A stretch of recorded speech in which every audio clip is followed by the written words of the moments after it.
A fun one today because there's a new series, what do you call it, a docu-series, I guess, reality TV show. Um, and it's on Facebook and YouTube, which is really where you all you need to be these days because you get more views there than some of the networks.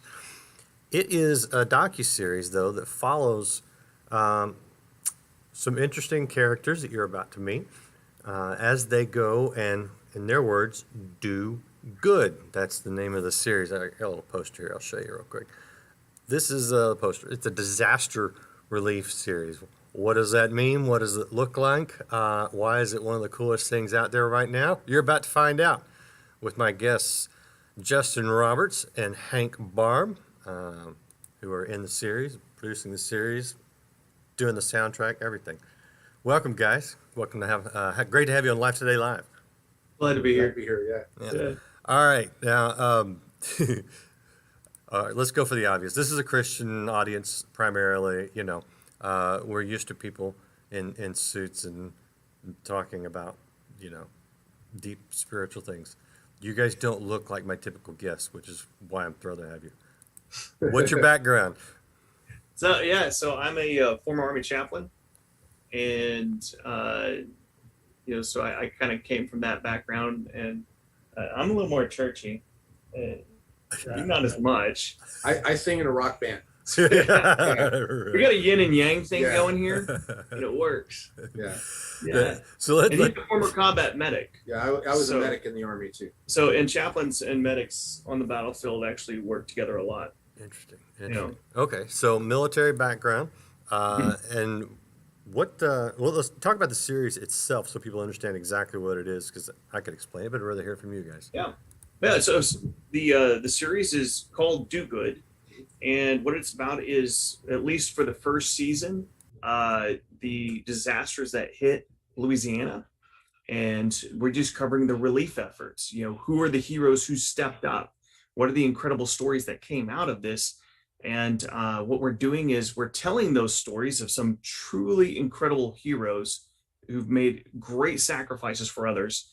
And then what we do is we donate the monetization of views. That's the money that the YouTube videos makes, to those individuals or charities. So that way, just by watching and sharing, you're going to be doing good. That is a very cool concept. After Hurricane Katrina years and years ago, I actually flew down and we went right into some areas where there were downed power lines and, of course, trees everywhere, and people didn't have water, electricity.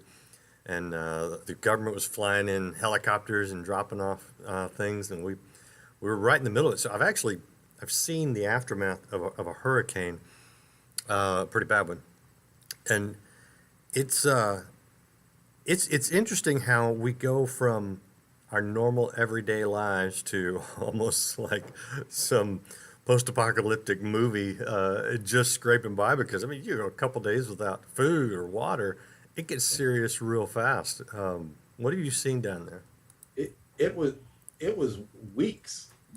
And both of us are, we're veterans, we're combat veterans. Like, I was in Baghdad after we did Shock and Awe in 2003, and Baghdad didn't look as beat up as Lake Charles did.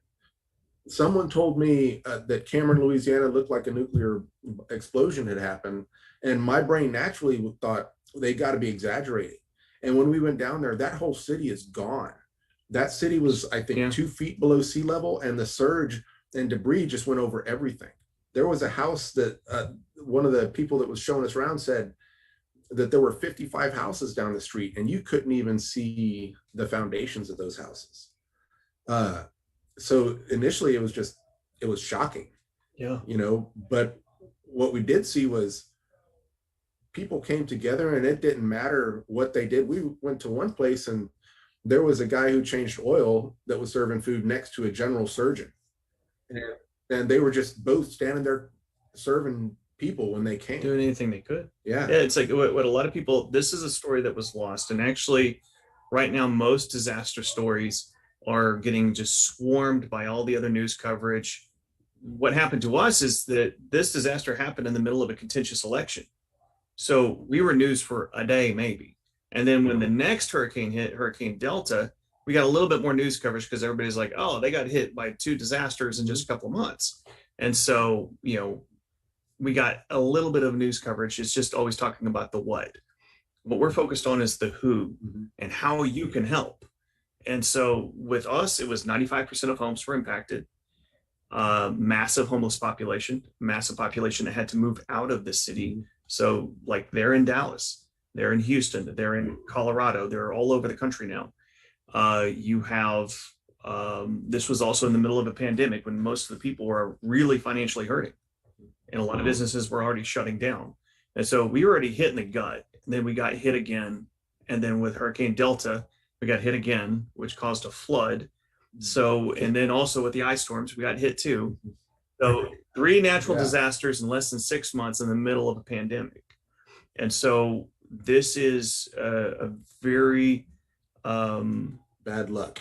Yeah, it's a very desperate situation. And it's like, and so how do we, and all of the nonprofits that are responding to this need, all of them were also hit by the pandemic. So they can't do in-person fundraising. They haven't been able to for over a year. So they were like running on fumes as is, and then they needed to rally up. And this is not just nonprofits, but churches and ministries as well. They needed to figure out how can we rally up to respond to this disaster when they don't have anything either. And so that's how we came up with the idea of Do Good, is how do you raise money in the midst of a pandemic when people don't have a lot to give? And so that's how we mobilized and why we mobilized. Yeah, I'm sure that you you didn't plan this, but if you thought, you know what, let's go document some disasters. Boy, they sure lined up for you. They came to us. They came to us. Right? So here's how it happened. So there we were. We knew that we wanted, the way that we actually got connected is we're 2 combat veterans. We met at a veteran event and we started talking. He does music, I do film. So both of us are working in the creative arts, but both of us were struggling with PTSD and depression. So we decided to start doing a morning call just to check in on each other. How you doing, man? What's your day looking like? And helping each other drive forward. Well, it was from that call that we started talking about, well, what can we do to combine our talents, what we are passionate about, but to also use it for good. And how can we help people with what we do? Because that's what we do. I mean, he was a chaplain, I was a medic. Like our entire existence in the military was to help people. He helped people spiritually. I would help people, hopefully, physically. I always say that if he's calling me, it's a good thing. It's a good situation. But if the medic is calling the chaplain, it's not such a good situation. Yeah. But it's a little more grim. So that's been kind of our purpose for most of our professional adult lives. Yeah. And for me, that was that friendship and purpose. Is what saved me. And so I brought my wife and kids down to go meet with him and plan out what we wanted to do. And we decided to do a YouTube series with this, fundraising concept and call it Do Good. And then like the next day I got word that Hurricane Laura was headed to my hometown of Lake Charles. So the moment we finished planning this, we found out Hurricane Laura was coming and I had to boogie on down over there, get our house set up, which, didn't turn out so good. My home got wrecked. 70% of it's gutted. My office got destroyed. My car got destroyed. But that's a normal story here, And so we've been out of our home for over 8 months. But what's cool about all this is that the concept and this mission has been able to launch. And I'm not complaining, we actually have something incredible coming forward from all of it. So I would never wish the disaster, upon anybody, but I will say it brought a bunch of people who are doing good to the same place. Yeah. That's cool. And So you've talked about the physical damage, and we kind of see that on the news. We kind of ooh and ah. What about the human damage? What does it do to the people that you're seeing down there? Well, there were 77 deaths that were attributed to Laura. And one of the things that kind of happened along with that, and afterwards, were suicides. People have lost everything, We just interviewed a woman yesterday, 92 years old. Christine. Mm-hmm. And she was like the picture perfect American. Like what her. Yeah, do you want me to tell Yeah, it? It's yeah. like, so we heard about this woman who had been sleeping in her car for over 4 months, and 92, she lived in this area, and like many people, this is actually a story that we've come across several times, just not at that age, but try to get help, try to get their their housework done, going through the insurance stuff. That's a nightmare. I'm dealing with it. That's why I've still been out of my house for over 8 months. And so they could not get any resources and support. So she and her son and her daughter were sleeping out of their car. And then her son wound up dying of a heart attack shortly after Hurricane Laura as well. While they were living in the car. While they were living in the car. And so, you know, this is a woman who, her husband was a veteran. She was sewing uniforms in World War II for the sailors. She raised her kids. She was active in the community, just giving and giving and giving, and doing everything she could. And at the end of her years, this is the problem that she's faced, and she couldn't get support until recently, until her story got out. And so there's so many of these people, and we like to think that that's just the vulnerable population, that elderly and disabled are going to be victims to this. But you also have people sleeping in their cars right now who are middle class, working jobs. Mm-hmm. They can't get their home fixed. They can't get all those stars to align to get all of those resources. So the situation is becoming more desperate than most might think. And it's our disaster today, but it's your disaster tomorrow. And we like to think that we're all safe on this. No, what we're seeing is, in this test case, with the economy wrecked and these disasters, the frequency and severity increasing, this is a dire situation and a conversation we need to have. And I always thought that I was immune to that stuff. Like one of our corporate sponsors is CoreLogic, and they do a lot of analytics, and they're science people, right?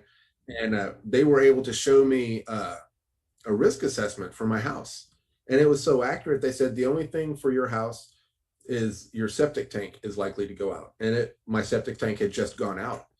But then, so I'm like, oh, I must be immune. And then all of a sudden, I live outside of Austin, all of a sudden it's 3 degrees for 3 days. And that killed people. It was, yeah. You aren't south of Austin, are you, by chance? I am smack dab between Blanco? Austin and San Antonio and Blanco, Texas. Oh, okay, you're in Blanco. My daughter was living in San Marcos, and literally she had to walk for an hour to a friend's house that had electricity when it was freezing outside. Because everything just went out. So yeah, it can. That's the thing about the disasters. I mean, this is probably really awful, but I think the rest of the country goes, yeah, you live in Louisiana, you're going to get hurricanes, or Florida. You live in California, you're going to get earthquakes or fires. And we kind of go, you're assuming the risk by living there. And we think, but where I live, if I can dodge the tornadoes here, we'll be fine. Nobody thinks it's going to happen to them. You mentioned that you guys both struggle with PTSD. Do you see similar? Is it PTSD after a disaster or similar kind of thing? Yeah, and that's en masse now. Yeah, 100%. Yeah, and it's like, so that's why there was such a stark rise in the suicides in this area. Despair is just an epidemic, across the country, period.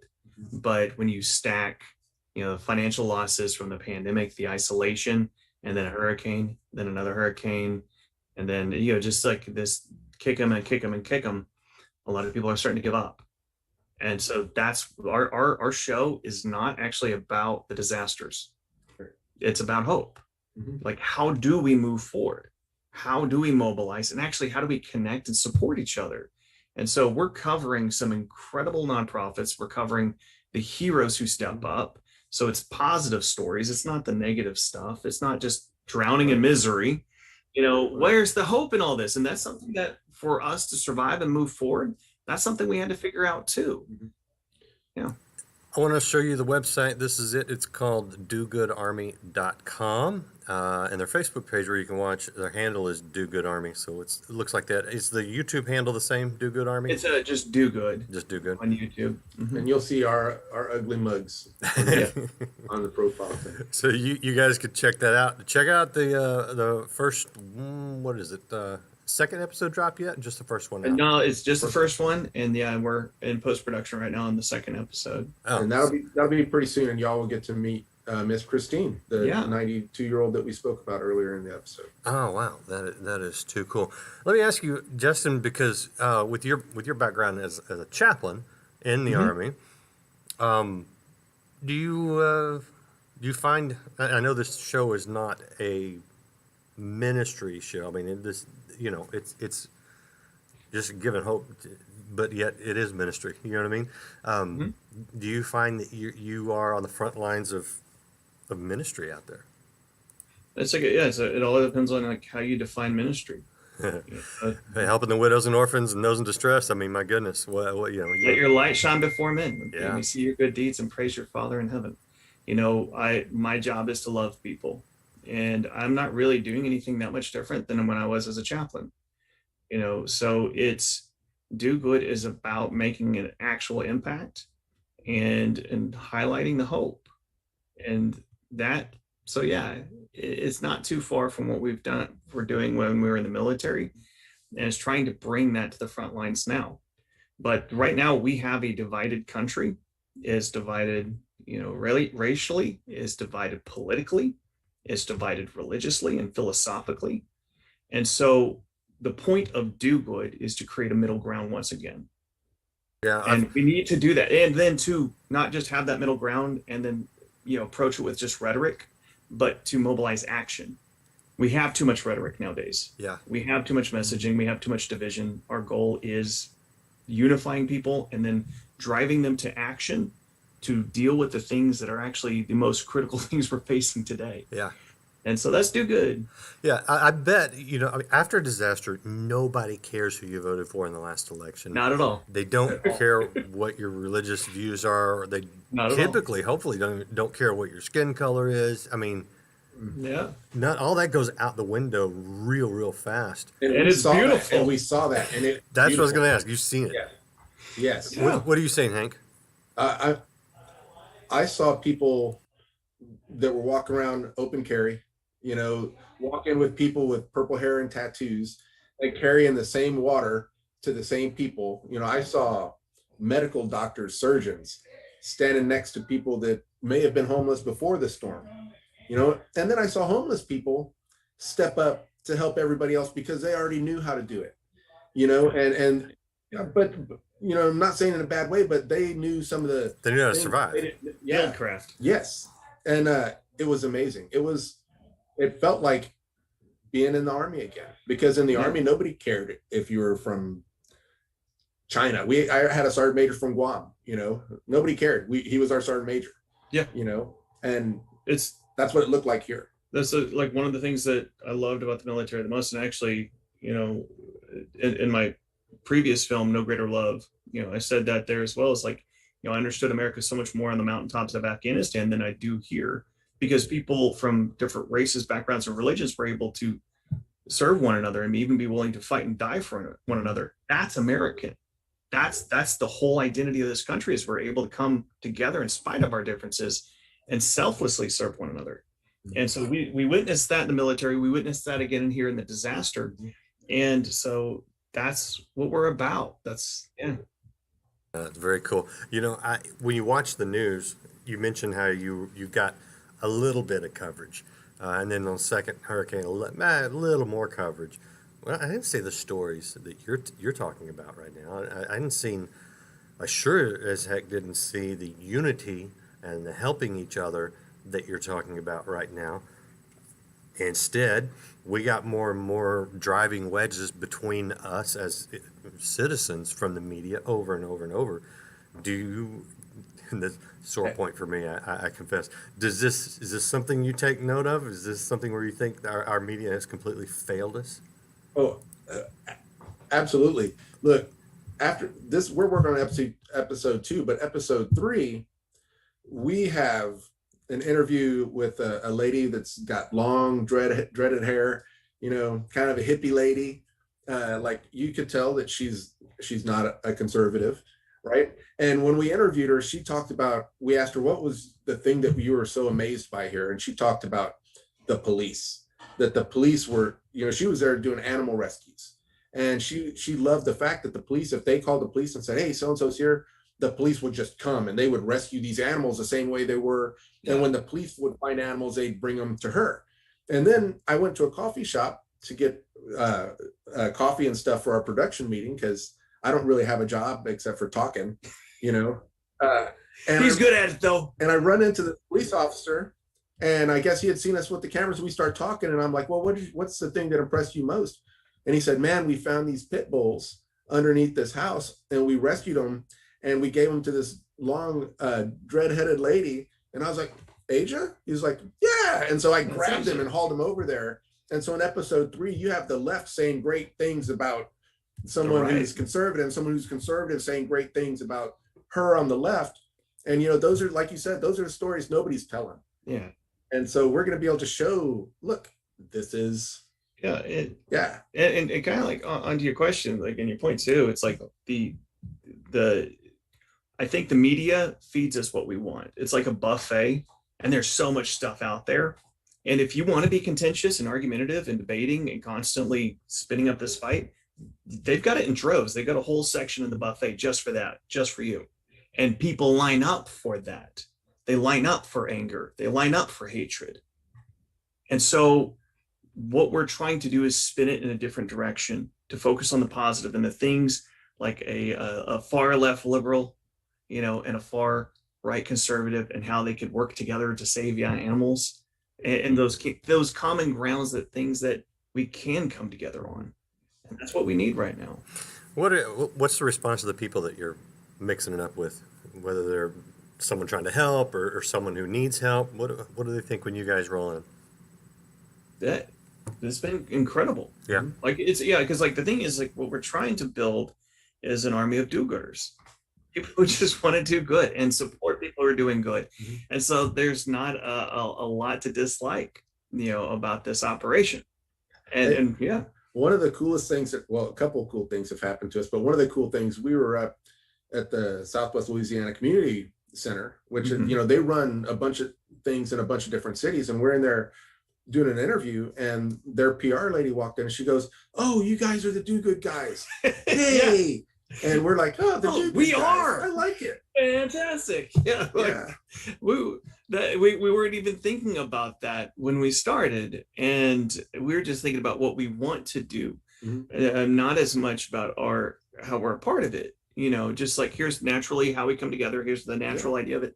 But that's been cool. It's been really fun. And we've been getting great response from people. And we had a lady stop her car driving downtown, and she yelled, "Do good Army, I love you guys." Especially if we're together, for people that have seen the show already. Yeah. Here in Lake Charles, at least. So it really has been a treat. And I think, you know, I'm usually behind the camera a little bit more. People would recognize me from my last film sometimes, but people recognize him a little bit more because he's front man for a band, you know. So it's been really interesting and really good. And I think part of the reason why people are connecting is because the philosophy behind it too. You know, it's not left, it's not right, it's not an agenda. We're going to focus on action and people who's doing good, and then how can we support them. Speaking of support, you mentioned that CoreLogic is one of your corporate sponsors. Are you getting the kind of funding that you need, not just to make the series, but to actually help the people?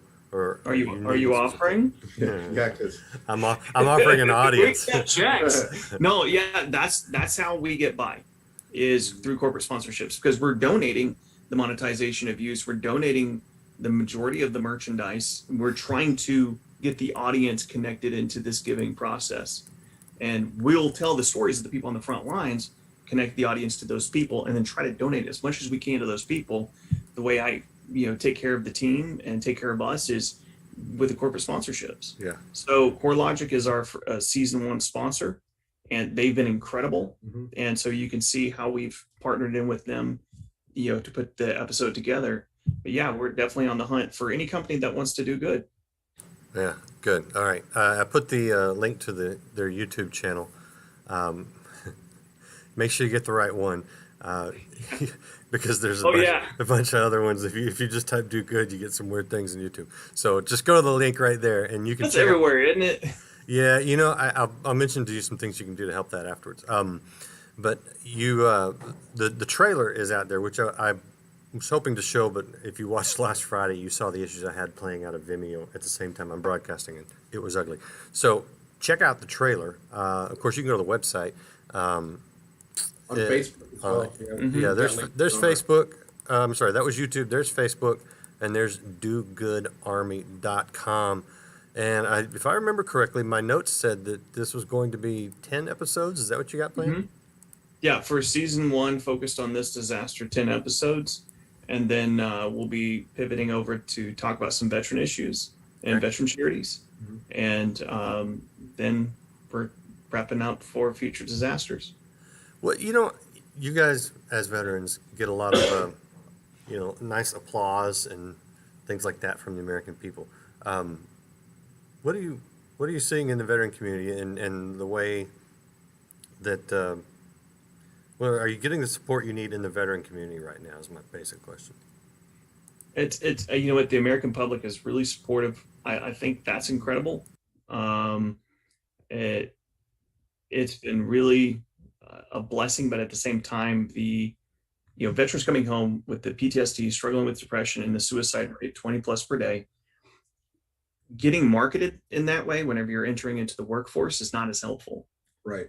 Yeah, them seeing you as broken, that's not as helpful, because if an employer can only hire 2 people and one of them's a veteran, he might be grateful for that guy's service, but he might not want to inherit that guy's problems if he thinks he has problems.